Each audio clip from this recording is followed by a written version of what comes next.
7-ാം തീയതി പരിത്രാണന പരിപാടിയിൽ വിശുദ്ധ ഔസേപ്പിനുള്ള സ്ഥാനം. ജപം. പരിത്രാണ കർമ്മത്തിൽ ഈശോ മിശിഹായോടും പരിശുദ്ധ കന്യകാമറിയത്തോടും മഹോന്നതമാം വിധം സഹകരിച്ച വിശുദ്ധ ഔസേപ്പെ, ഞങ്ങൾ അങ്ങയെ സ്തുതിക്കുന്നു. അങ്ങേ മാതൃകയനുസരിച്ച് ഞങ്ങളും മറ്റുള്ളവരുടെ ആത്മരക്ഷയിൽ തൽപരരായി ജീവിക്കുവാനുള്ള അനുഗ്രഹം നൽകണമേ. ഞങ്ങളുടെ രക്ഷാകർമ്മത്തിൽ സഹകരിച്ചതിനാൽ അവിടുന്ന് ഞങ്ങളുടെ പിതാവായി തീർന്നു. ഞങ്ങൾ അങ്ങയോട് കൃതജ്ഞതയുള്ളവരായി ജീവിതം നയിക്കും.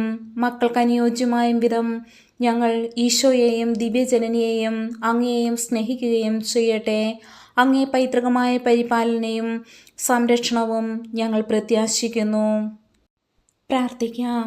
അത്യന്തം നിർമ്മലയായ പരിശുദ്ധ കന്യകയ്ക്ക് ഭർത്താവായി നീതിമാനും വിവേകിയും വിശുദ്ധനുമായ ഔസേപ്പിനെ തിരഞ്ഞെടുത്ത ദൈവമേ, ജീവിതത്തിൻ്റെ പ്രയാസങ്ങളിലും വേദനകളിലും മുഴുകിയിരിക്കുന്ന ഞങ്ങൾക്ക് ആശ്വാസവും ആശ്രയവും നൽകുന്ന പിതാവായി അദ്ദേഹത്തെ നിശ്ചയിച്ചതിൽ ഞങ്ങൾ നന്ദി പറയുന്നു. ഈ പിതാവിൻ്റെ മാധ്യസ്ഥം വഴി എല്ലാ അനുഗ്രഹങ്ങളും ഞങ്ങൾക്ക് നൽകണമെന്ന് അപേക്ഷിക്കുന്നു. ആമേൻ. സുഹൃത ജപം. രക്ഷാകർമ്മത്തിൽ സഹകരിച്ച മാറിയ ഔസേപ്പെ, നിത്യരക്ഷ നേടുവാൻ ഞങ്ങളെ സഹായിക്കണമേ.